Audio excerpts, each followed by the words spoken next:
64 Tacos Podcasts presents Is This Song Good? This is episode 39. Hootie and the Blowfish, Hold My Hand.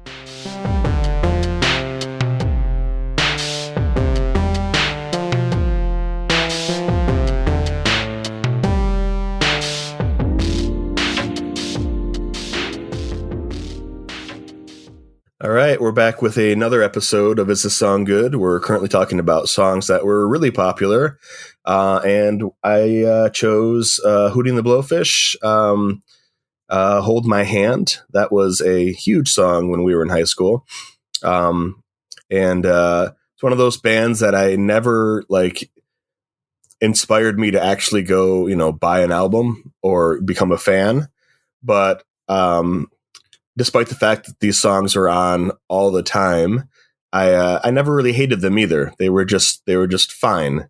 What did you guys? What are your impressions of this song? So I remember Hold My Hand when Hootie and the Blowfish came out. It was in that weird time. This kind of grunge just had taken over everything and destroyed, the big hair band metal stuff, and alternative rock was present as well. And probably more in the forefront than it had been, but things that weren't grunge weren't the big stuff. But then this Hootie and the Blowfish band came out, and he's got this big voice. I like this song. I don't know why this song is on this theme that we're doing, but obviously you didn't particularly care for it, Dan. But I thought it was a lot of fun. It wasn't as good as the. What's the other one from the same album that got me to buy the album? Let Her Cry. Let Her Cry. Yeah. Yes, Let Her Cry is the definitive Hootie and the Blowfish song for me. It's really the only one I need. But I like Hold My Hand. I think it's a fun, pop alternative song. Yeah, I like it. I also like it, and it did help me. It did convince me to buy the album, the compact disc, if you will. You were still buying CDs or compact? Oh yeah, no CDs. Yeah. I thought for some reason I was thinking cassette. Yeah, no. Maybe it's because I just read your post about 10. No, and it was the compact disc, and I liked it, but I do think it's appropriate for this because it's an okay song. It's like, why did it get so popular so fast? And why was it so big? And why did people love it? And to the point of going to buy a CD for it? Because like you said, the songs were everywhere on the radio, and you didn't mind that, Dan. But for me, I wanted to hear it so much more that I went and bought the CD. I wanted to get me some more Hootie. But I think, maybe it has to do with the fact that like you're saying, it's sort of it's like the middle of the grunge era, but it wasn't formulaic grunge. Up to that point.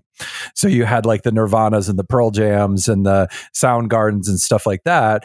And that was all sort of like you were saying, the remnants or the ashes of the 80s hair band. You've got this rock band, but now they're bringing, a sort of like a lighter style or a different style to the music. And they also have kind of like gruff, like gritty vocals and stuff. And so I think what Hootie brought was more of the, they had sort of the grunge aesthetic, but they sort of toned it down to more of a easy listening flavor. Mm-hmm. To a little bit more pop. So like alternative was the counterculture, grunge was the counterculture, and then Hootie comes along and they're like, yeah, but we can still entice the, the whatever generation that they were trying to entice.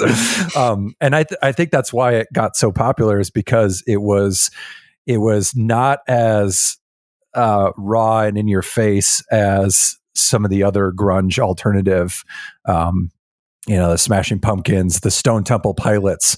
Those were really like, hey, I'm mean and I'm angry, and and the pop, the mainstream pop listeners, the easy listening listeners, aren't going to go for that. But when Hootie came along, it was just sort of like, yeah, we could get behind that. That seems wholesome. That seems friendly and nice. You know, this was an album I didn't have to hide from my parents, like the Nine Inch Nails and you know, anything that had the F word in it. Yeah. So it was. Not like Undertow, where you throw the liner notes away. Well, you just cited two albums my parents confiscated: Nails, The Downward Spiral, and Tool Undertow, and I hid them because I knew, and then they were found, and away they went. I turned the front cover art for Nirvana Nevermind around because I didn't want them to see the little baby. In the pool. I didn't know how they would react to that because they were down on my sister for all the things that she was listening to. But I think that's what's going on here. But what do you guys think? Do you think that's a fair assessment, or do you think there's something else? I think it's very fair. I always, in the early days, mixed up Hootie and the Blowfish and Counting Crows. Obviously, you know, going back and listening to them now, I see that they're very different in a lot of ways, but they kind of both had that. Yes, they're alternative, but they're also more light rock and more thoughtful in a lot of ways than the grunge that was everywhere and just, you know, dominating everything. But yeah, Dan, what do you think on all of this? So I would argue that, you know, one of the things grunge had going for it is that it was fairly thoughtful, but yes, especially compared to what came before. To me, Hootie and the Blowfish is like they had, you mentioned the grunge aesthetic. Yeah, like they were t-shirt and jeans, like not pretentious. And it's because they were just a bunch of college dudes playing like their folky jams. It was kind of like if you were into Dave Matthews, but like it was a little edgy for you. You need to like dial it back. And then that's exactly where Hootie was swimming.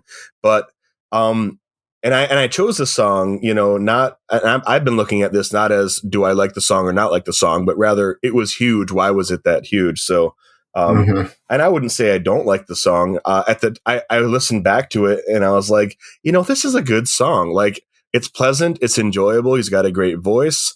It's almost Eddie Vedder level in like imitatable, you know, like it's fun to sing along. And, it's a bit of a caricature of a singer, you know, yeah, which is fun. Like, I mean, that makes it enjoyable to listen to. And that's the way I always sing it. I say that I want to hold my own hand. Even though I know the lyric is just hold my hand, I always sing it. I want to hold my hand. I don't know why. I'm just crazy like that.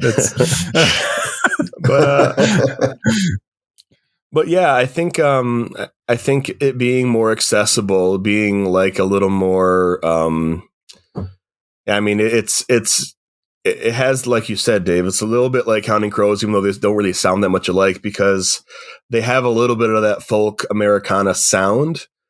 But to me, the biggest thing I get from Hootie and the Blowfish is like feel good vibes. Like we're just hanging out, having a few beers. You know, what isn't it great to be alive? That's kind of like the vibe. And even Let Her Cry is like a feel good catharsis. You know what I mean? Like it's a sad song. But like, you know, it's all about like feeling good in the end. And that's nice. You know, like that's not what grunge was about. It was definitely not about feeling good. So in that way, it was definitely not. It was like a real alternative to grunge. But I would say that, that to defend grunge, I would say, yes, the whole thing with grunge is they wanted, it was super angsty, but they were trying to think hard and deal with issues as compared to the previous regime, which was all about partying and girls and stuff like that. So, right. But yeah, no, I don't dislike the song. I like the song. When I listened to it again, I was like, this is nice. I would listen to it on the radio. I didn't toss it up there because it's a song that I hated that was really popular, but rather because it was so popular. And it is just a simple acoustic strum along, you know? It's just done really well. And I think that is ultimately the reason why it was so successful. It was because it was that that very tangible.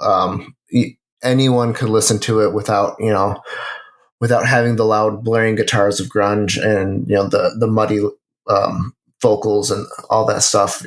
Everything was sung clearly. Everything was, you could sing along with it easily.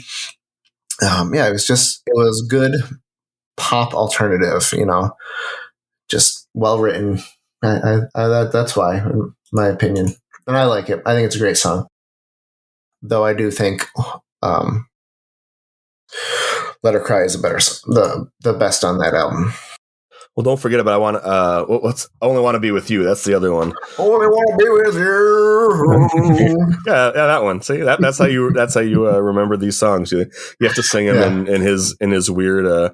He's got a great voice. I'm not trying to insult his voice. Absolutely. Like Eddie Vedder, it's a lot of fun. Or Scott Stapp, it's a lot of fun. Or Chad Kroeger, as I remember from a karaoke bar in Tucson. No. Yep. Is that what he's doing now? Maybe. I was thinking of a giant 6'8" person belting out the theme song from Spider-Man 2, but that might be what Chad Kroeger's doing. I'd like to think that the world has spoken and that's what he's doing, but. Probably Isn't not. Chad Kroeger also 6'8"? So. Might as well be. Nobody likes him. Yes, like 6'8" people, everyone stays away. Yeah. All right. So next week we're doing the Bloodhound Gang, their song "The Bad Touch." Yes. So we'll get to that. Yeah. Okay. Yeah. We'll see you Hopefully, there. gonads will not be in strife at that time. Yikes. Okay. All right.